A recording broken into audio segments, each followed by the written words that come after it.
identified as Opar Guga, and the Opar is just there. Now, Opar Guga in Katsina is iconic because it represents the trade that existed between Nigeria and countries across the Sahara for centuries. And in fact, all along these places, the communities that are living here are aliens. People who are coming from Niger Republic, who are coming from Mali, people that are coming from Senegal, because they have been brought here by the Trans-Saharan trade route. So while effectively there may not be Trans-Saharan trade in the perspective we know it was centuries ago, the trade is still going on, is still existing, and there are people still coming and reflecting that ancient era. So we are going to give you a detailed and comprehensive story of this as we move on.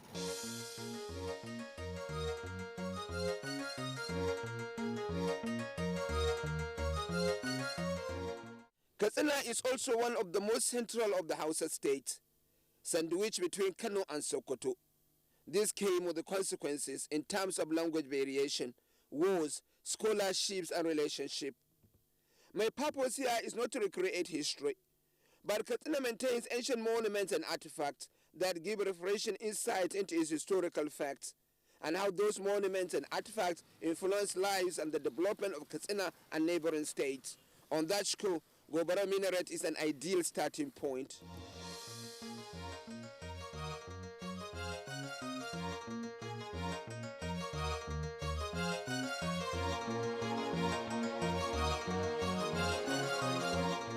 This is an architectural wonder that was believed to have been constructed in Katsina around 1348, over 600 years ago.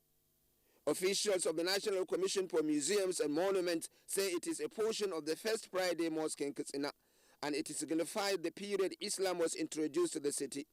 In Katsina State, the Gobara Minaret is revered, but actually it depicts the earliest religious practice in Katsina State, Islamic religious practice. But then, more than anything, the people of Katsina revere it as a national icon, or as an icon that represents Katsina State. In fact, they compare it with the Big Ben in London, the Eiffel Tower in Paris, or the amphitheater in Rome. In fact, the people of Katsina think it in context much bigger than what those nations feel about their monument. This minaret is very important to people of Katsina. It is proud. It's where anywhere you go, you can proud as its past central mosque. To see it as the mosque in the center line of Katsina is the first university in the sub-region in those times. Gobara Minaret is always linked with the efforts of the celebrated Islamic scholar Sheikh Muhammad Abdul Karim Al-Magili and Sarki Muhammad Kourau, the first Muslim ruler in Katsina. Records from Katsina show that at its initial construction, the minaret was over 122 meters or 400 feet tall. The main body of the tower fell at a period in time, and this led to the reduction of the tower to its present height of about 17.11 meters, with a base of approximately 83.36 square meters. The perspectives about Gobara Minaret are unending, like the fact that it was built actually in 1348. To imagine that this building could be constructed in 1348. Malam Umar Danjuma, yes, obviously. Yes. You are from Katsina, this building is 1348, a very long time. Even beyond that, we just take 1348 as a near calculation. But it's beyond that. Because the man who built the Timbuktu Mosque, we think is the man who traveled to Katsina and built Gobara. And he is also the same person, the architect, who built the Babangani Mosque in Zaria. Yes. So he's an Islamic scholar who is moving around. Yes, yes, it's mosques. Yes, mosque and mosque and probably some rural houses. The catch here is that this masterpiece was built by local builders in Katsina using clay, mud, and conical bricks, while dead palim, azara in Hausa, was used for ceiling, doors, and windows. A testimony that building technology was rife in Hausa land over 700 years ago. Local builders, craftsmen, those who can use as local building in this state, like Sarki Magina and others. You mean Sarki Magina in Katsina at that time? Yes. Was part of the crew that built this? Yes. Can use as a clay and wood to build it. Okay. Those are the materials we can use the building. So are the materials sourced from Katsina or they have been sourced outside Katsina? We can source it from Katsina, clay and wood. So they are available in Katsina and the Yes. people use them? Yes. Gobara minaret, on the other hand, has similarity with the building designs and pattern of Songhai and Mali. Many scholars say this underscores the history of political relations and transmission of local indigenous language and skills. If you see the trans-Saharan trade routes that starts from Katsina city here to Maradi, to Timbuktu, to Sudan, to Tunisia, this same route is the same that you can travel on through to this village, So towns. These people who are also rulers and scholars, or maybe missionaries, Islamic missionaries. Islamic, yes. They are coming through the same route. The same routes. And going through various. And they do trade also, because the Katsina people do trade with these people on the same routes. On the same route. Yes. It is conspicuous that no mosque is around the Gobara minaret today. It stands alone. What happens to the mosque and at what period? My respondents could not come with a realistic answer. They believed, however, that the mosque which sheltered the minaret attracted students across western and central Sudan and the Maghreb. Later, it served as a kind of university. So it was a university before it is turned into mosque. Oh. You see, Islam has already been established because here is a center of learning. Before it is even transformed to mosque, it was a university. Learned like Saint Walid and Marana, Walid and Takum were all students here. So Islam has already been established in Katsina before 1338, before Gobara minaret was built. So the Gobara minaret was even a later development. Later development. And this is the second or third transformation, because the original building was not like this. So it was rebuilt twice, I think twice or 3 times, I believe, yes. Okay, you mean we are not seeing the original? We are not seeing the original. We have not, even myself, I have not met the original. I don't think even my father met the original. So. What of the integrity of the place and other things like that? Oh, very big. Yes. So at what time, at what period do we say we have these changes? I cannot see a mosque now, I cannot see a school.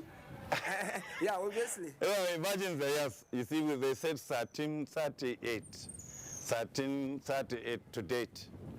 How many years? Even my great-grandfather was not born. Gobara minaret used to be the highest building in ancient Katsina and environs. In 1927, Emir Muhammad Dikko commissioned some Katsina master builders to rebuild the minaret. The minaret as it stands today is the product of that exercise. The minaret, apart from serving purposes of scholarship and Islamic learning, was used as a watchtower.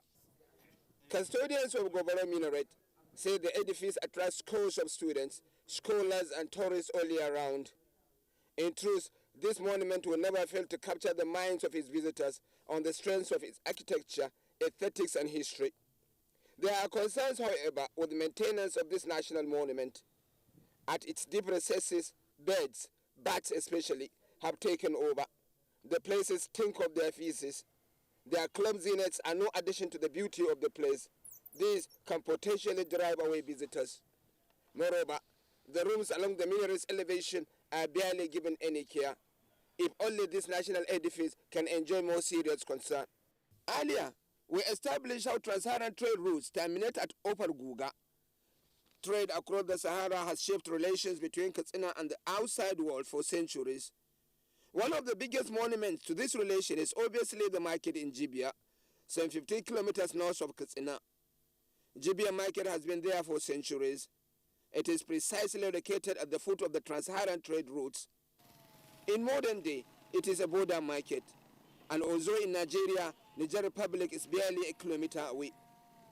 Up to this day, Jibia market maintains its multicultural and multinational patronages. Officials of the market say 40% of the people who come to the market Saturday through Sunday are foreign nationals. An estimated 30% come from Niger Republic, 10% from Mali and countries along that route.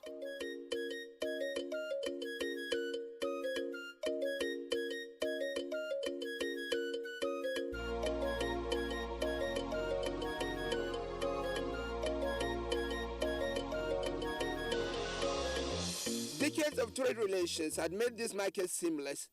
Hausa is the main language of trade. It is difficult to find major commodities of trade that characterize that golden period of trans-Saharan trade in the market today. Though date palm is still a major foreign import, as well as tiger nuts and potassium. As a matter of fact, the story of Libya market today is a story of changes brought about by modernity and creation of states. Its unfading value remains its international outlook.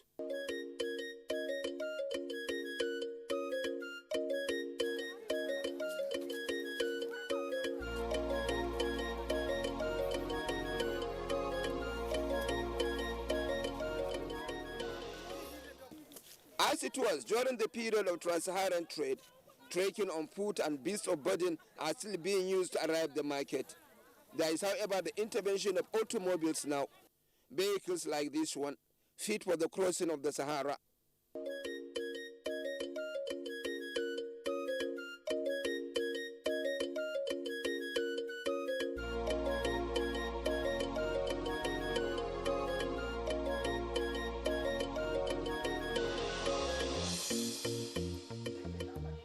You don't get to see any of these kind of vehicles, but in places like Libya, all these vehicles are heading to various international destinations.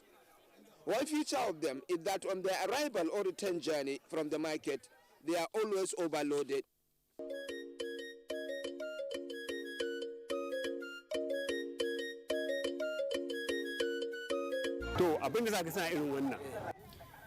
The reason you see overload like this is simple. In many of the routes, only one vehicle passes through. So if a person misses it, he missed market that week. He has to wait for another week. This is why you see a vehicle with over 30 people and fully packed with goods. Yes, there are fears, but accidents are rare happenings. But I admit there are elements of recklessness.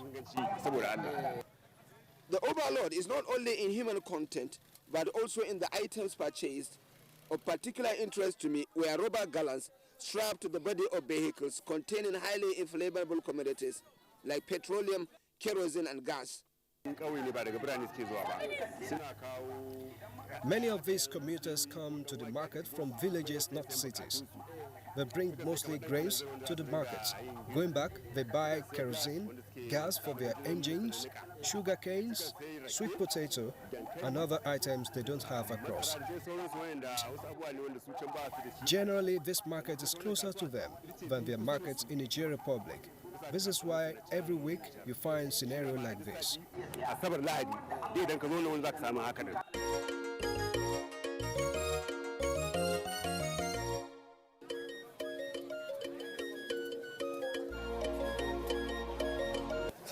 Because of the transborder nature of this market, there exists an extensive yet informal bureau de change.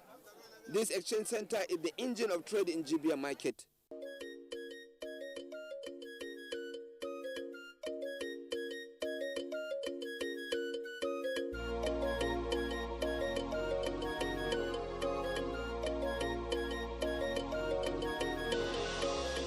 The exchange market actually employing the more flourishing businesses in Libya market. A massive business in Libya market is its livestock content. It may have been a thriving business during the heydays of trans-Saharan trade. It is elevated to greater heights today. Camel, cattle, donkeys, sheep, goats, and poultry are the main products of the livestock market. 80% of them come from Nigeria Republic and beyond.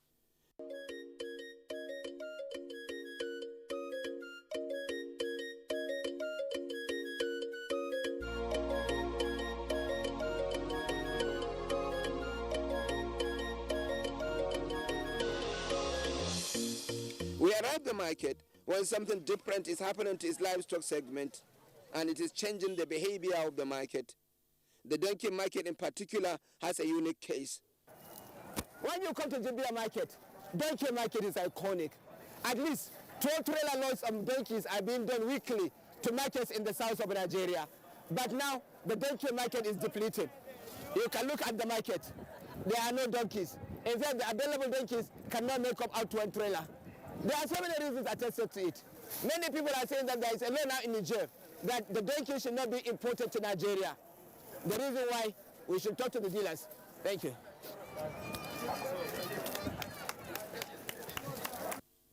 The donkey market is witnessing a holiday it has never witnessed in a long time, and major dealers and unit buyers are complaining. Samaila Ilyas has been a dealer of donkeys at Jibia Market for close to 20 years. It has been a successful business for him and he has been doing fine. They have been relating with the people in there so well. But now he's one of the people who is saying that donkey importation to Nigeria is no longer happening. What we hear is that Nigerian Republic has stopped donkey exports. The complaint that their export is ending their donkey population and their subjects don't get the donkey for their agriculture and domestic chores. We used to load 20 trailers of donkey in this market every week. This week, not a single For 28 trailer years, this man said donkey business in Jibia had been his life. Now the market is dying. He is thinking of going back home to start farming. Well, Yahya Ilu here is one of the dealers who buy donkeys in bulk from Jibia Market, load them in the trailer and take them to the south. Today, Yahya Ilu is in the market. He could not even find 5, not talk of trailer to take to Jibia. What is the problem? Almajiri. Kai kana loading jakuna. Wannan gaskiya ne. A trailer. Ka kai su kudu ko? Izambo ba. Izambo. We took the donkeys to Izambo in southern Nigeria, in Enugu State. We learned the president and legislature in Nigeria Republic have stopped donkey exports to us, afraid that their donkey would finish. I load 6 to 10 trailers of donkey every week to Enugu. This week, not a single one is loaded. Shine ka ganan da muna loda trailer uku muna loda 5 6 7 8 har 10 amma yanzu. Although the donkey market is different, there is a common trend that is affecting all the livestock market. People bringing cattle or camel from the Niger to Jibia are no longer doing so. They no longer break even. The market, which week in, week out, see tens of trailer loads of sheep, goats, and cow leave for market across Nigeria, are no longer loading. The animals are not coming to the market in the number they used to do. Most of our trading partners are our brothers from Nigeria Republic. We can't do without one another. They bring the livestock, and when they do so, the market would fill. It so happens now that the people of Niger would use SEFA to buy livestock from home. The moment they bring the animals here, when they sell and exchange Naira currency, they record losses. They don't break even. Many have stopped the business. Some now buy fair animals here and take it to Niger and gain profits.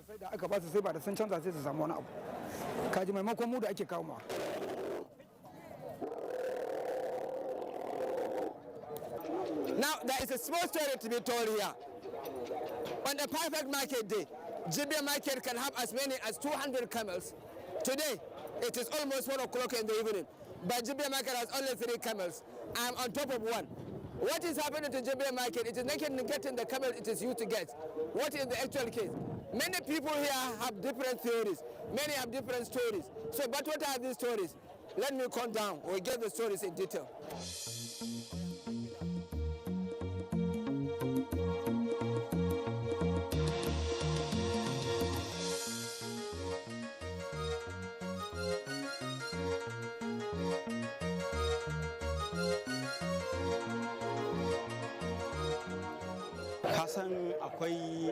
Our case is simple.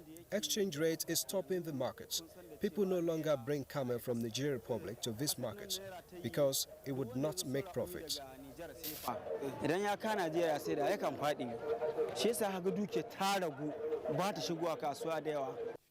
Although the situation in Jibia Market is sending many out of business, there are ongoing efforts to revive the market, even as major interest groups appeal for their country's intervention on the matter. What we always tell our people is that we are going to carry their complaint to the higher authorities.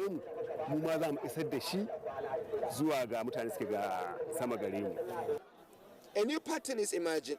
People now buy livestock from Nigeria in small quantity to export to Niger Republic. This trend, they say, allows them to break even.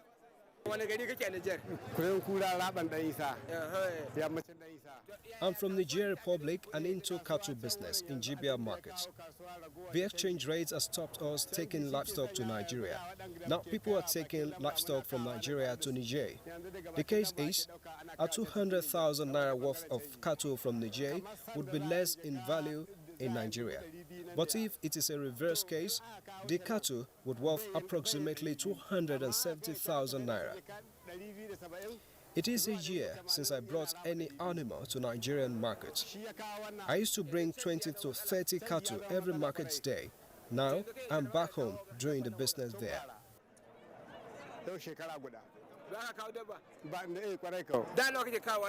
Da sai in kawo bisa da ta kai 20, 25, 30.